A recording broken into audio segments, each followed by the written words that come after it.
الحمد لله وكفى والصلاة والسلام على عباده الذين اصطفى خصوصا على أفضلهم وخاتم النبيين محمد الأمين وعلى آله وصحبه أجمعين وبعد. Assalamu alaikum wa rahmatullahi wa barakatuh to all of you here at Kaisa Darus Salam in Damansara, in Kuala Lumpur, in Malaysia. Our topic is a very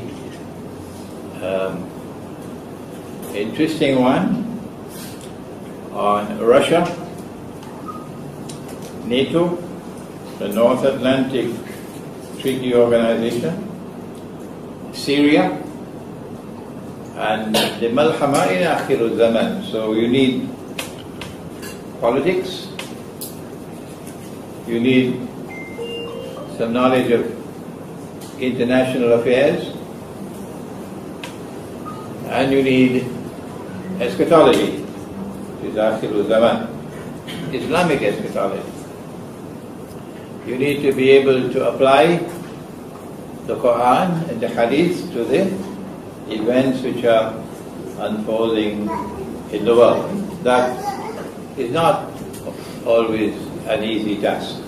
So let us begin. I hope you will excuse me, those of you who have heard me already. Just be patient because there are others who have not heard it. On methodology.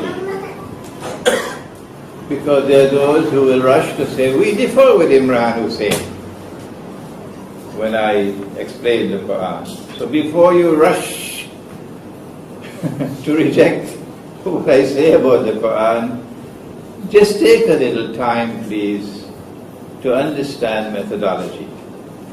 It could save you a lot.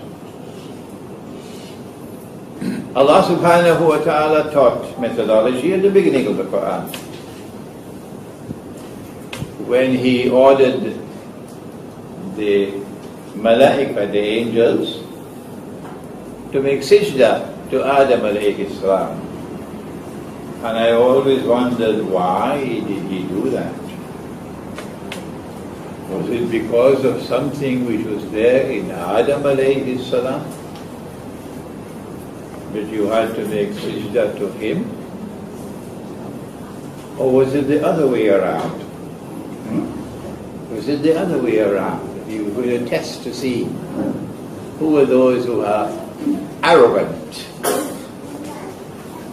and those who are not. But that's not our subject today. فَسَجَدُوا إِلَّا إِبْلِيسِ. They all made sajda except Iblis. If we use what I refer to as a schoolboy methodology, then we take the statement by itself in isolation. And since the order was given to the angels, and he refused, so he must have been an angel. He must have been an angel. Iblis must have been an angel, said the schoolboy. The schoolboy. Why? Because the schoolboy says the order was given to the angels, and they all obeyed except Iblis. So Iblis, according to the schoolboy, Iblis had to be an angel. Allah constructed the sentence this way to teach a lesson. Yes. When you announced that Iblis was an angel, then you start looking at other parts of the Quran. And then your face becomes pink, and then it becomes red with embarrassment. Why? Because Allah says about the angels, وَيَفْعَلُونَ مَا يُؤْمَرُونَ, that angels don't have a choice. When an angel is given an order, the angel must obey. Must obey. وَيَفْعَلُونَ مَا يُؤْمَرُونَ, says Allah in the Quran. And since he disobeyed, he could not have been an angel. See? Schoolboy is now scratching his head. Oh, I should not have gone so fast. I've used the wrong methodology, says the schoolboy. And then in Surah Al-Kahf, Allah says, وَكَانَ مِنَ الْجِنِّ. Iblis was a jinn. So the proper methodology is, don't take any verse of the Quran in isolation and announce the meaning. Don't take any hadith in isolation and declare, I have understood the subject. No. You have to go to the totality of the data. First in the Quran. And when you have done that, then you are able to understand better what Allah is saying in the Quran, having begun with this lesson in methodology. Now, does the Quran speak about Russia? Is there any reference in the Quran to Russia? Well, Russia is Orthodox Christian. All of Russia is Orthodox Christian. So now the question is there any reference in the Quran to Orthodox Christianity? Orthodox Christianity is different from the Western Christianity. And you know how I describe the difference, you know? That one says you're not allowed to grow a beard. That one. They cut off the beard. But one man is allowed to keep his beard, and he's a big beard, white beard, and this fellow has hijacked Christmas. Now Jesus, Nabi Isa alayhi salam, he has no role in Christmas anymore. And this fellow with a big white beard, he comes once a year on a reindeer. Name is Santa Claus. That's Western Christianity. And they celebrate Christmas on December 25th because they follow the Gregorian calendar. But this side doesn't have Santa Claus. And when you go to Russia, you'll see the beards. And when you go to Belgrade, as I was in Belgrade 2 weeks ago, you see the beards. And this side follows the Julian calendar, so their Christmas is in January. That's one of the easiest ways to distinguish the two. So Russia is the Orthodox Christianity. Is there any reference in the Quran to Orthodox Christians? You'll be surprised. And now we come to the serious part of the lecture, so you have to put on your thinking caps now. Allah subhanahu wa ta'ala makes a very, very, very important statement in the Quran. In Surah Al-Ma'idah. And I'm conscious that I'm not speaking only to this audience here, but I'm speaking to a lot of critics of mine on the internet around the world. So would they also listen carefully? It is in Surah Al-Ma'idah, and he says, بَعَدْ أَعُوذُ بِاللَّهِ مِنَ الشَّيْطَانِ الرَّجِيمِ لَتَجِدَنَّ, which is fi'l mudariya, which means present and future. Present and future. You will most certainly find, emphasis, you will most certainly find, now and in the future, what will you find? Now and in the future. أَشَدَّ النَّاسِ عَدَاوَةً لِلَّذِينَ آمَنُوا الْيَهُودِ, that the Jews would be the most hostile of all people to those who have faith in this Quran. But that did happen in the time of the Prophet ﷺ. Oh yes, the Jews were the most hostile. وَالَّذِينَ أَشْرَكُوا. And in addition to the Jews, there were another people who were also the most hostile of all to the Muslims. And those were the people who were in shirk, the kuffar of Mecca. They had hostility and enmity and hatred easing out of their heads. They were so hostile. So this came to pass at that time.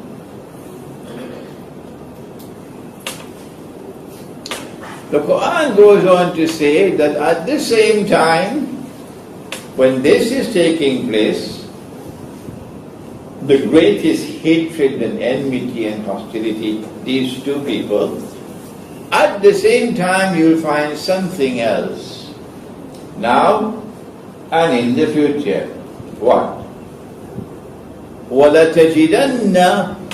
And you will most certainly find now and in the future أَقْرَبَهُمْ مَوَدَّةً لِلَّذِينَ آمَنُوا الَّذِينَ قَالُوا إِنَّا نَصَارَى.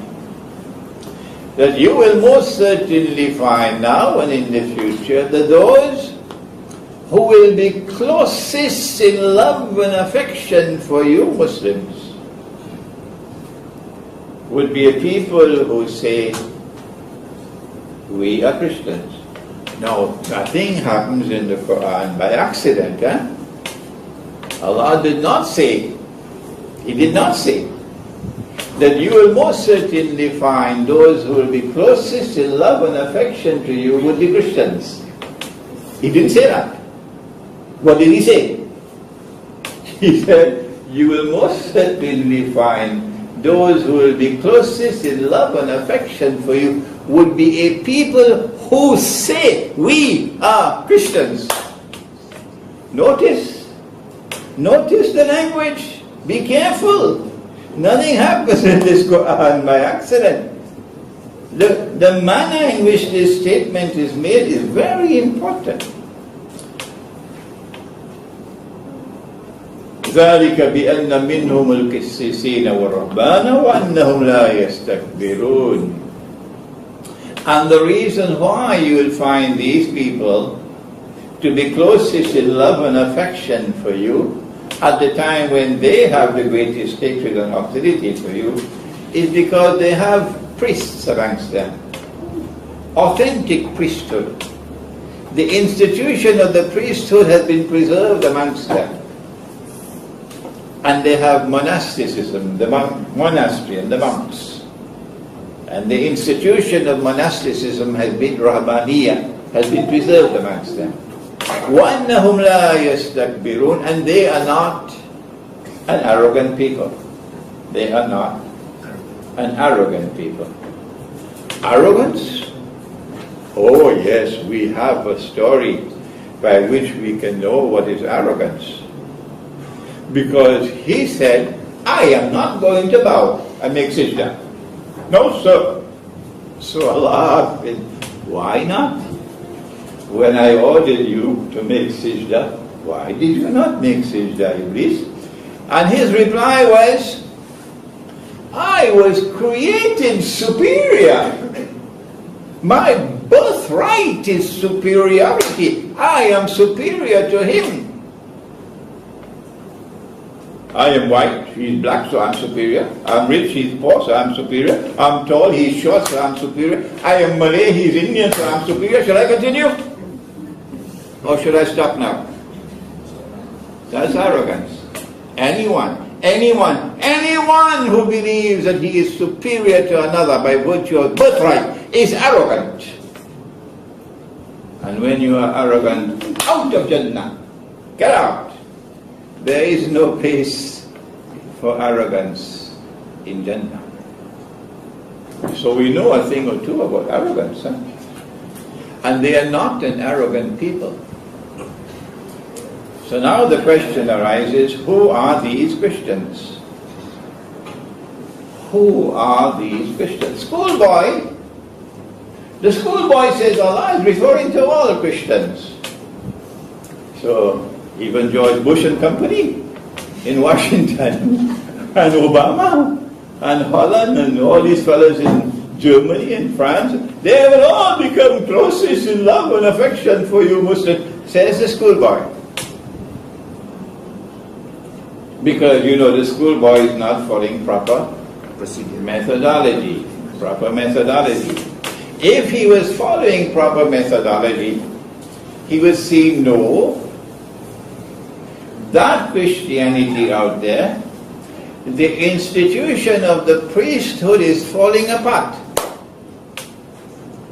Many priests are in jail, and many others are not in jail because the Pope will not reveal the information. They make a deal. The institution of priesthood is losing its respect. People losing respect for the priests in the Western world. No. So many priests are pedophiles.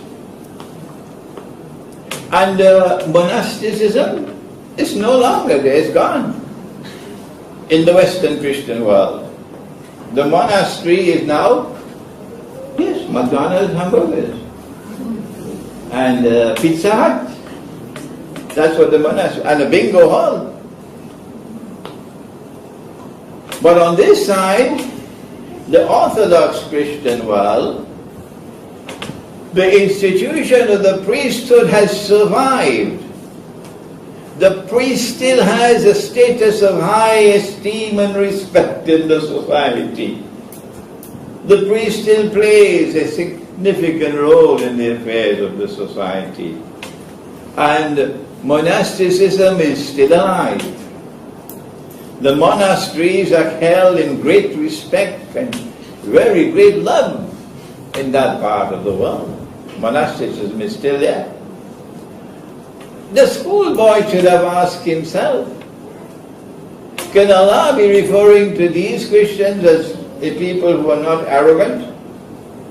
Western Christianity, which says of itself that we are a people who have been created by Allah, superior to the rest of the world.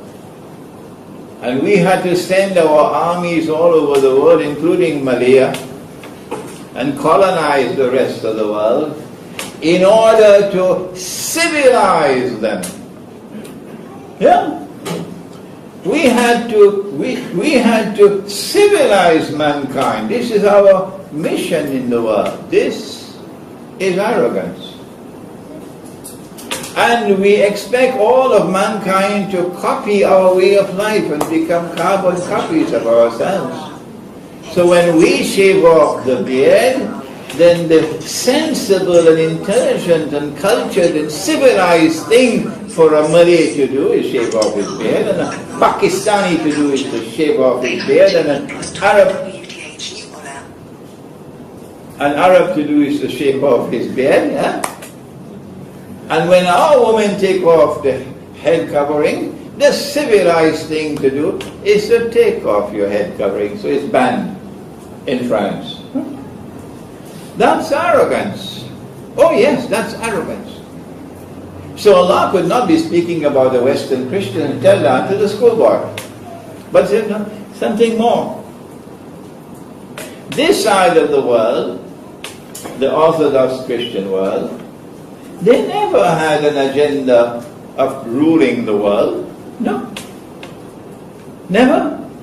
They don't have their military bases all over the world, 600-700 military bases all over the world.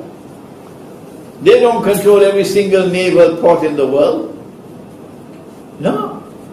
They don't have an agenda of ruling, establishing their political dominion and military dominion over all of mankind. No. The Orthodox Christians don't have that arrogance. But these do have it. But that's not all.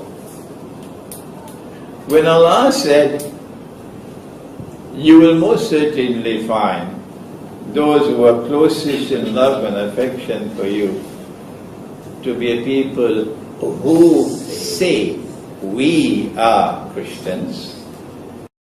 What does it mean?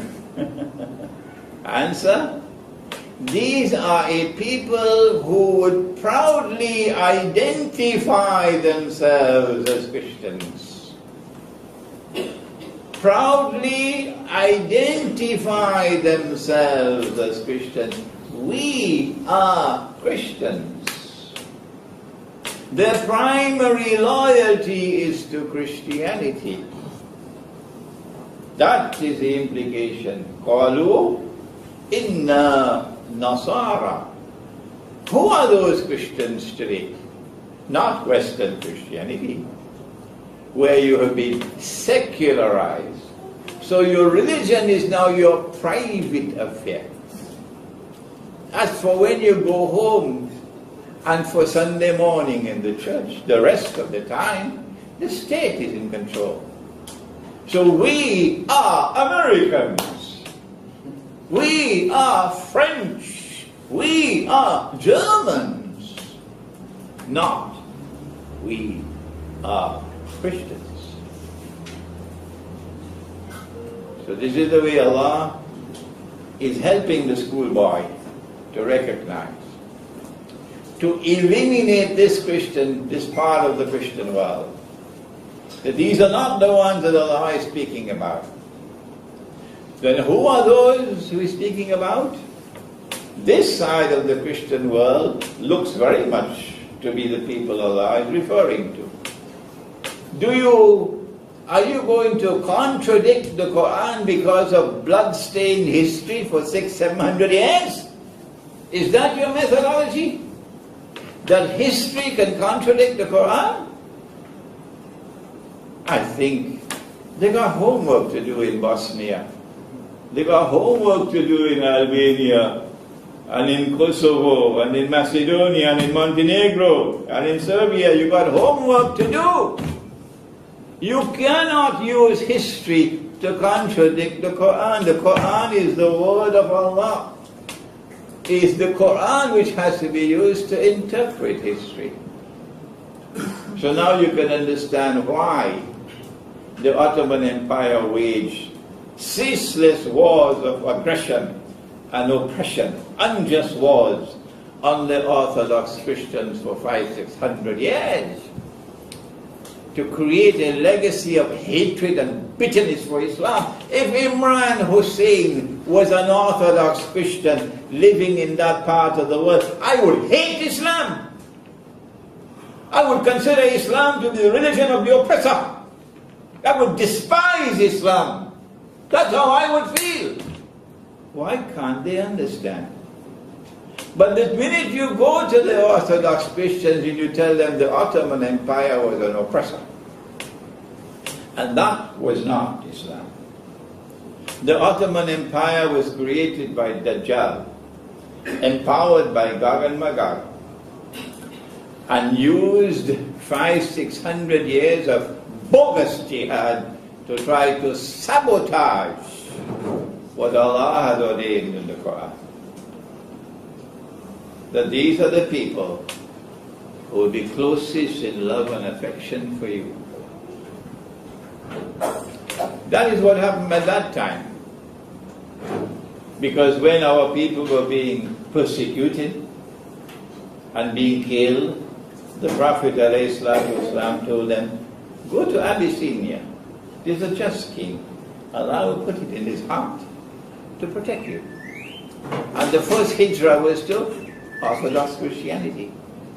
And when Makkah sent their people to try to get the slaves repatriated, no, the king said, no, I will never do that. I'll never give them up. And so we see love and affection at that time amongst the Orthodox Christians. Today, after 1400 years, once again, the Jews have become what they were at the time of the Prophet ﷺ. This did not happen for 1,000 years. For more than 1,000 years, the Jews lived amongst us Muslims in peace and in mutual respect. Oh yes. It is only after the Zionist movement was established in 1897, only then that we now see the Jews re-emerging to be what they were at that time, a people who have the greatest hatred and enmity and hostility for Islam. And of course, tell the schoolboy for me, Allah is not speaking about all Jews. No, there are Jews who stand up to the oppressor. But Israel today is the greatest oppressor state in the world. Worse even than the United States. That's terrible. And at the same time that Israel and the Jews have become the greatest oppressors, hatred and enmity for Islam at this time, so too another people who are built on shirk, they are also displaying the same hatred and enmity and hostility. Who are they? It is those who control power in modern Western civilization. They're waging war on Islam and they call it war on terror. They're waging war on Islam and they call it war on terror. So at the same time that this is happening, the Quran is saying that you will find a Christian people who will now become closest in love and affection for you. This is your book speaking, the Quran. This is the proper, correct methodology which is being used to explain the Quran. If I am wrong, you must tell me what is right. You cannot simply say that Imran is wrong without saying what is right. I went to Moscow 2 years ago, after the Ottoman Empire had waged endless wars, unjust wars, jihad against Russia. And the Tatar in Crimea were slave raiders, enslaving the Russians and selling them as slaves for hundreds of years. And the Russians hated Islam for that. And had I been a Russian, I would also hate Islam for that. But lo and behold, when I went to Russia 2 years ago, and they knew my profile, that I denounced the Ottoman Empire for what they did. I denounced their taking the Hagia Sophia Cathedral and converting it into a masjid. I said it was disgraceful, it was shameful, it was manifestly sinful, and the news reached Russia. And so many other things I said, and they were pleased. And when I reached there, I found them to be a people showing respect for me, and more than that, showing affection for me, and showing respect for Islam. This is what I found in Russia. And 3 weeks ago, I went to the capital city of the Balkans, which is Belgrade, in Serbia. And there was hatred for Islam to such an extent because the Ottoman Empire ruled over Belgrade for 400 years. 400 years. So when the Ottomans were removed, they destroyed every masjid that there was in Belgrade and left only one masjid standing. Up to now, there's only one masjid in Belgrade. All the rest are destroyed because of the hatred for Islam. But when they heard of my profile and what I said about the Ottoman Empire, what I said about Hagia Sophia, look at what happened when I arrived in Belgrade. About 3 weeks ago. I was invited by the Serbian Academy of Science and Arts, which is one of the very prestigious organizations in Belgrade. And they wanted me to speak on Islamic banking.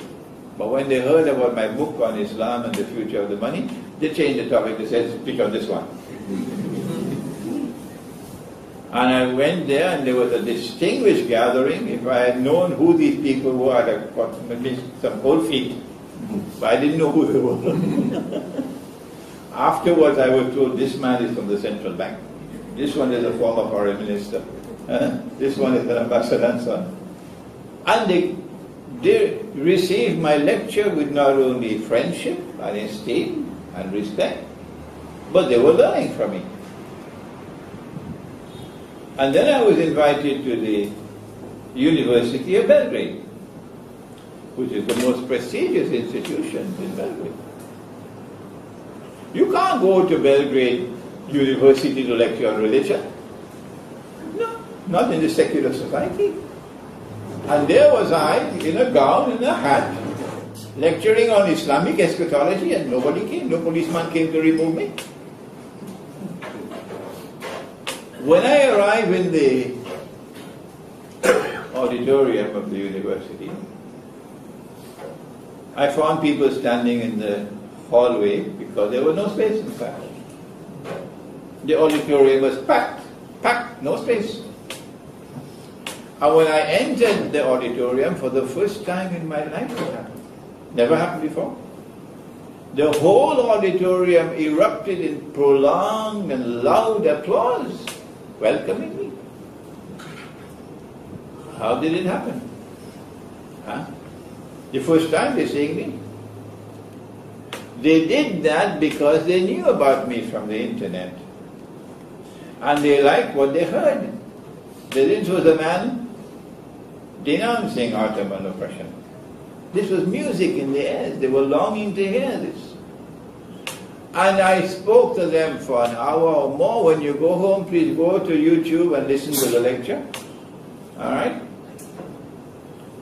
There are powerful voices, powerful people in Belgrade who don't want me to succeed. Oh yeah? They want Serbia to be part of NATO. And so you will see in the middle of the lecture, you will see a clip where the camera focuses on the audience, and all the audience are talking to each other and showing each other their handphone and talking. Nobody's paying attention. And the impression is created, well, nobody's interested in the lecture. No. That clip was before I arrived. Before I arrived. And they took that and they put it into the middle of the lecture to give the bad impression. You see? I remained in Belgrade for 10 days, and not one instance of hatred for Islam. None. None. So you can see from both Russia and the Balkans, you can see that Orthodox Christianity is changing its view and turning towards more positive relationship with Islam. Russia is a part of that Orthodox Christian world.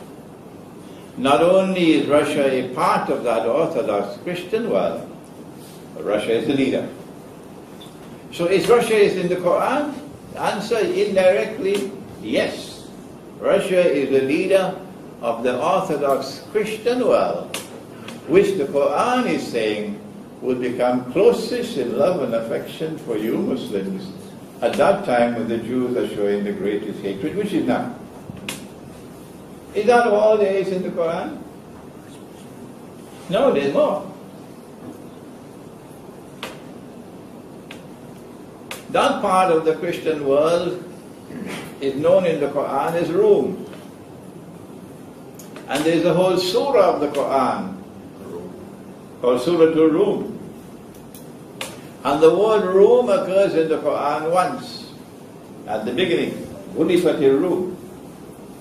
Rome has been defeated, Orthodox Christianity, which was the Byzantine Orthodox Christian Empire.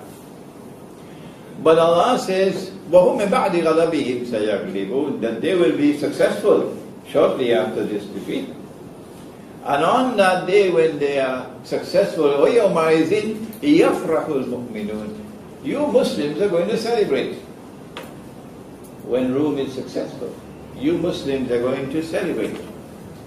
So the Quran establishes a positive relationship between Muslims and Rome. Are you going to turn to 600 years of bloody history in the Balkans to contradict the Quran? Be careful. These words are not meant for Damansara, they're meant for Bosnia and Albania and Kosovo and Macedonia and Montenegro. You cannot take 600-700 years of bloody history to try to contradict the Quran. Your primary loyalty is to the Quran. Your primary guidance comes from the Quran. So use the Quran to seek to understand history. Don't try to contradict the Quran. So the Quran has established a positive relationship between Muslims and Orthodox Christians. Is that all the days in the Quran? No, there's more. There's more. The Jews responded and said, when the pagan Arabs sent a delegation to ask them, how can we tell whether this man, sallallahu alayhi wa sallam, is indeed a prophet? As he said, he's a prophet. They said, ask him these three questions, which only a prophet can answer. In my book, Surah Al-Kahf, about an age at the back, deal with those three questions. One of the questions was, ask him about the great traveler who traveled to the two ends of the world. But when Allah answered the question, He first repeated the question and then He answered it. وَيَسْأَلُونَكَ عَنْ ذِي الْقَرْنَيْنِ. And they questioned thee, O Muhammad alayhi salatu wasalam, about Dhul Qarnayn,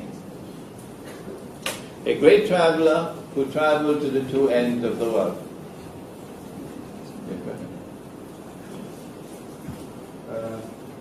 Sorry.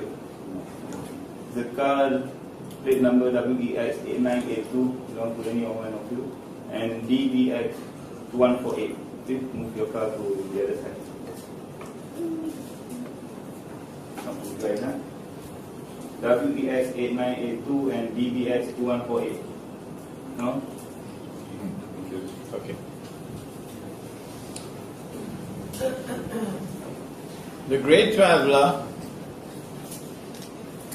who traveled to the two ends of the world is Dhul Qarnayn. Dhul Qarnayn means the one who possesses two qarns. That's not his name. His name is not Dhul Qarnayn. This is his nickname. What is his name? We don't know. His nickname. You had a prime minister here named Badawi. Yes. And I saw in the newspaper Pala. Nickname. Big nickname. So, nickname. What is his name? We don't know. But he's one who possesses two qarns. Qarn can mean horn, and qarn can mean age. But every time Allah uses the word qarn in the Quran, He always uses it to mean age, and He's never used it to mean horn. So clearly, we are on good foundation when we say Dhul Qarnayn will be someone who impacts on two ages. Two ages.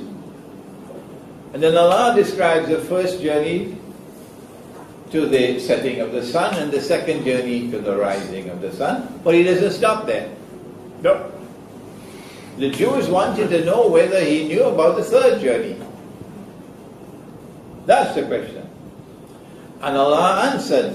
The third journey took Him to Gog and Magog, which is a big sign of akhir Zaman. Only a prophet would know about Gog and Magog. So the first age, when Dhul Qarnayn traveled to the setting of the sun, refers to a period of time before Gog and Magog were released into the world. And the second age refers to a time after Gog and Magog are released into the world. Two ages. Someone, we don't know his name, we do not know his name. Someone who is endowed by Allah with power. That much we know. And secondly, his power rests on the foundations of faith. Schoolboy will say the only one who has faith is a Muslim. So those who came before Islam don't have faith. No, schoolboy, keep quiet. The story of Zulkarnain is from that time before Gog and Magog are released into the world. Okay? How are you going to use your power? He travels to the setting of the sun. And then he comes upon a body of water which is the Quran describes as Ainun Hamiyah, dark and murky. Ainun Hamiyah, dark and murky. If you're in a ship and you look down, you probably have visibility for only 1 meter. But if you're in the Mediterranean and in a ship and you look down, you could see probably a few meters. So the water in this body of water is dark and murky. All the commentators of the Quran are all in agreement that the Quran is referring to the Black Sea. That's why it's called Black Sea. The Black Sea. And Crimea is in the Black Sea. And Russia now controls Crimea. If you control Crimea, you control power in the Black Sea. Okay? So at this place, he comes across the people, the Black Sea. And Allah asks him, how are you going to deal with them? When power rests on the foundations of faith, how will power be used? And his response was, those who commit acts of dhulm, those who are unjust, wicked, who are oppressors, I'm going to punish them. So power will be used to punish the oppressor, punish the wicked. And those who have faith and who are righteous in conduct, I'll treat them nicely and reward them. But when they go to you, you will punish them as well. So at that time, when Gog and Magog had not been released, power was used by Zulkarnain in that region of the world in this way, to punish the oppressor. The Quran is telling us that when Gog and Magog are released, and when they spread out, وَهُمْ مِنْ كُلِّ حَدَبٍ يَنْسِلُونَ, and they spread out in all directions, and with their invincible power they take control of the world in the world order of Gog and Magog. At that time, in this region of the world in which the Black Sea is located, the world is going to witness something marvelous. And that is that power in this region of the world will once again be endowed by Allah to be a power that is irresistible. Yeah. Allah will give the power. And that power will rest on foundations of faith. And that power will be used to punish the oppressor. I had dinner in Belgrade at the home of a very distinguished person. And he invited an ambassador. I won't mention ambassador to which country. The ambassador heard that Imran Hosein does not visit any member state of NATO. So she made the mistake of asking me, why do you not visit NATO member states? So I gave her an answer.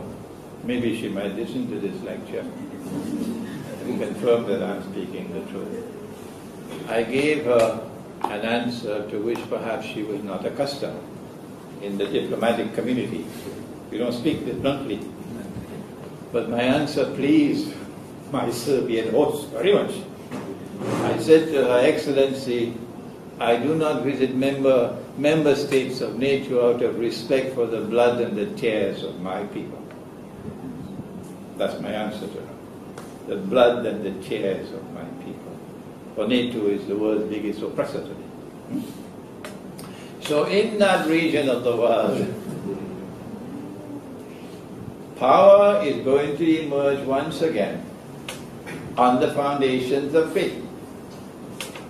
And that power is going to be used once again. Remember, it is Zul Qarnayn, 2 ages. That one already gone. When will the second one come?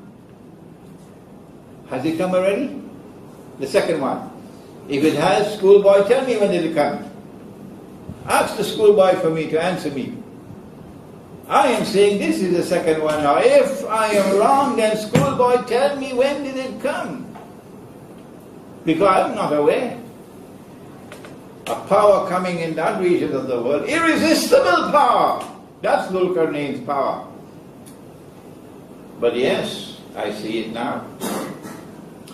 After the Bolshevik Revolution of 1917, which was a Jewish revolution, to break the back of Christian Russia. And then communism and the godless atheist Soviet Union. Atheism, yeah, an atheist state. In Russia, an atheist state. You could imagine an atheist state in the United States and Britain and France and so on, because they don't go to church anymore. Their churches are now being sold. Bingo halls. But not Russia. Russia's heart is spiritual. And in Russia you bring an atheist state, the Soviet Union. Could this have been by accident? No. If this was by accident, a cow can also jump over the moon. This is not by accident. They did this to break the back of Orthodox Christianity. That's why they did it. And they planned their plan, and Allah planned His plans. And Allah is the best of plans. That after 70, 80 years of communism in the Soviet Union and the oppression of the Orthodox Christians and Muslims, today Russia is returning to Orthodox Christianity. In the Western world, the new mantra is that a man can marry another man and get a marriage certificate. And anyone who differs with that is suffering from a disease called homophobia. Yeah, that's it. And on this side of the world, Russia said they banned it for 100 years. Illegal. Homosexuality is illegal in Russia. And in the Orthodox Christian world. That is evidence. Russia is returning to her Christian faith. And that Russia is also a very powerful state. It is a nuclear state. It is capable of waging war. And we did all of this to tell you that from our perspective using the Quran, we are now on the verge of momentous events in history when power is going to be used one more time in the region of the Black Sea, in which Crimea is located, to teach the oppressor a lesson that he will never forget, to punish the oppressor, and to reward those who have faith and who are righteous in conduct. They want to wage war on Russia. And Russia is saying, we're not afraid of you. No, we're not afraid of you. And Russia has warned, don't mess with nuclear Russia, says Putin. Don't mess with nuclear Russia. If you want war, you get war.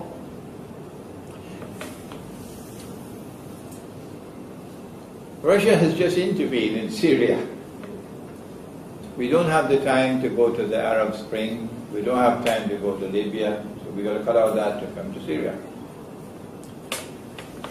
For 1 year, NATO has been waging war, aerial war, on ISIS, the Islamic State. The Islamic State, which receives its weapons and receives its money from the CIA and from Turkey, which is a NATO member state, and is therefore waging what would be called a CIA jihad, but I prefer to give it a more colorful name. I call it a Yankee jihad. This Islamic State. And they are dropping bombs on them for 1 year now. 1 year now, NATO, the biggest, largest, most powerful military force in the whole world, is waging war on ISIS for 1 year now. And for 1 year, ISIS is becoming stronger and stronger. So NATO, who are you fooling? Huh? Do you take us to be donkeys? So Putin waited for 1 year. And then he did two things. He got an official request from the Syrian government for assistance. The government of Syria is calling on us for assistance. And he went to the Russian parliament, and the Russian parliament gave him authority to respond and accept and to intervene. They didn't do that. Britain didn't do that. France didn't do that. And so Russia entered through the front door. They entered through the back door. And the Russian Air Force has been waging strikes for 3 weeks now. And in 3 weeks, Russia has already achieved more than NATO could have achieved in 1 year. So who are you fooling? Who are you fooling? They cannot allow Russia to destroy ISIS. No. Number one, because ISIS is their baby. They created ISIS. And they have plans for ISIS. They want to send Saudi Arabia into the garbage bin, and they want ISIS to take over from Saudi Arabia. So ISIS must park itself in Mecca and Medina with a new Khilafat, you know, the Yankee Khilafat. And ISIS must control the Hajj and so on. And all the donkeys in the world of Islam will accept that. All the donkeys in the world of Islam will accept that. That is Islam. Let me repeat it, so you won't be in any doubt about me. All the donkeys in the world of Islam, that's what I said, the donkeys in the world of Islam will accept that. But not those who have eyes and can see, and who have ears and can hear, who have some understanding. We're not fools. It's a Yankee jihad. They cannot allow Russia to destroy ISIS. That's their baby. Secondly, it will be too great an embarrassment for them. The Russia who they're trying to isolate and make Russia look like the devil. Russia is able to come on the stage of the world and achieve a spectacular victory in the full daylight of history and make NATO look like a bunch of fools. They can't allow that to happen. So then what will they have to do? Answer? They'll have to respond, whether they like it or whether they don't. They'll have to up the ante. They'll have to escalate the conflict.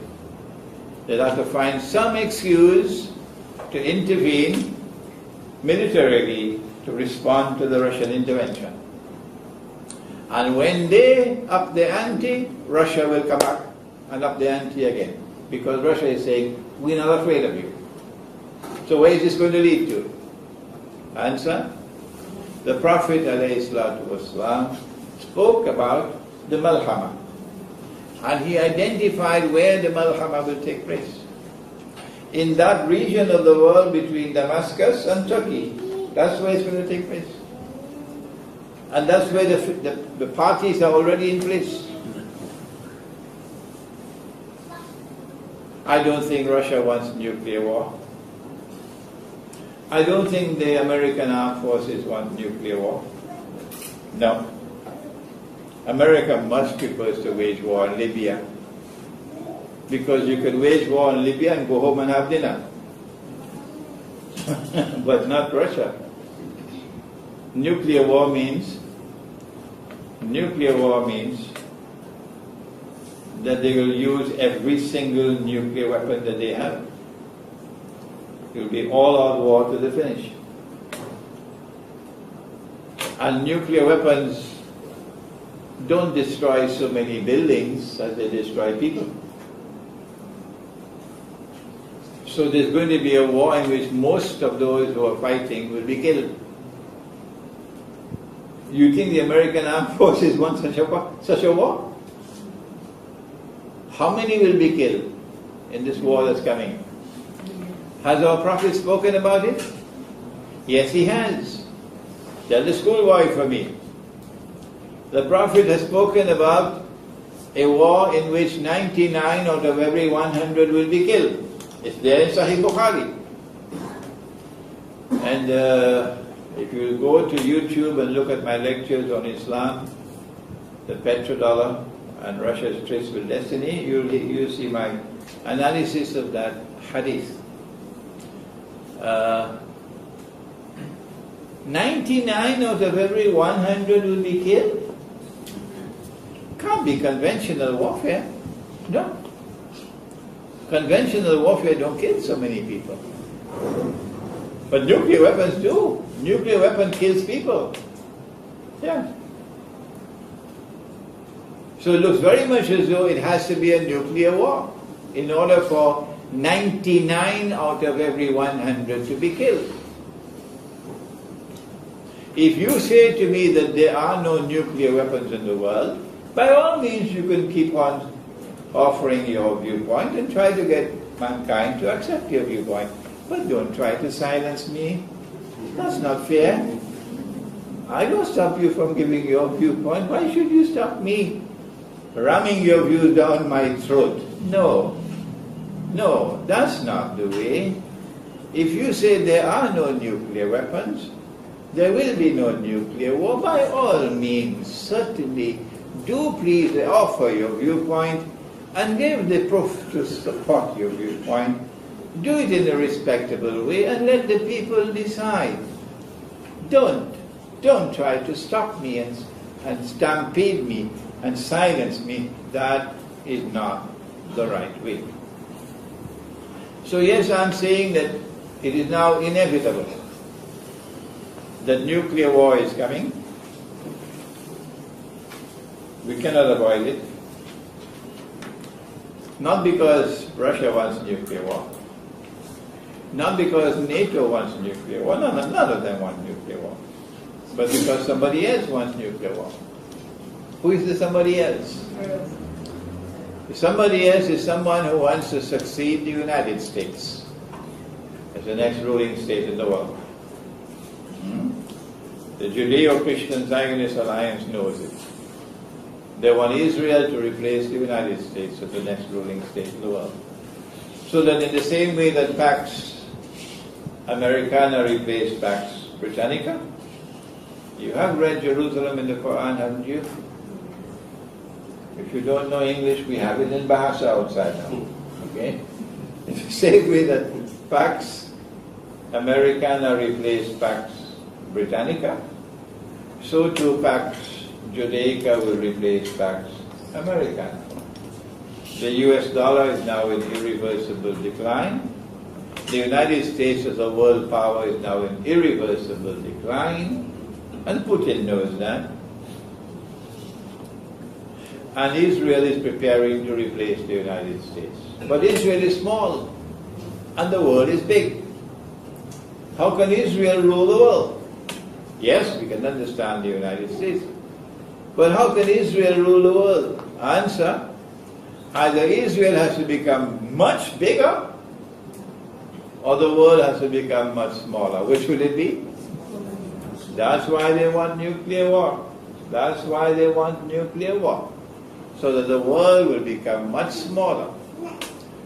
My opinion, I can be wrong, my opinion is that you can't live in North America after nuclear war. It won't be habitable. Or Europe, no. Those will be wasteland. My opinion is that what is left of the world after the nuclear war would be a world that is small enough for Israel to manage. And therefore, we see a passage now from Russia to NATO, to Syria, to the Malhamah, to akhir Zaman. And you know what happens after Israel takes over from the United States? The Dajjal's day like a week will begin. And when the week is ended, then the Dajjal will appear in human form. You also know that after the Malhamah there is going to be another very important event. What is that? The conquest of Istanbul. Huh? Oh, not Istanbul. The conquest of Constantinople will take place after the Malhamah. Tell that to the people of Turkey for me, because they've been so brainwashed by 500-600 years of Ottoman garbage that they believe that Sultan Muhammad Fatih is the one who conquered Constantinople and fulfilled the prophecy of Prophet Muhammad ﷺ. Wrong, wrong, wrong. The conquest of Constantinople will take place after the Malhamah. When that conquest of Constantinople takes place, the Bosphorus will be free of NATO, and the Russian Navy will then be able to pass through the Bosphorus into the Mediterranean, and that is a part and parcel of the effort which is going to liberate the Holy Land. When Nabi Isa alayhi salam comes, and Imam al-Mahdi comes, and the truth will triumph over all rivals, and justice will triumph over injustice and oppression. And with that, I thank you for your kind attention. ربنا تقبل منا إنك أنت السميع العليم وتب علينا يا مولانا إنك أنت التواب الرحيم برحمتك يا أرحم الراحمين آمين.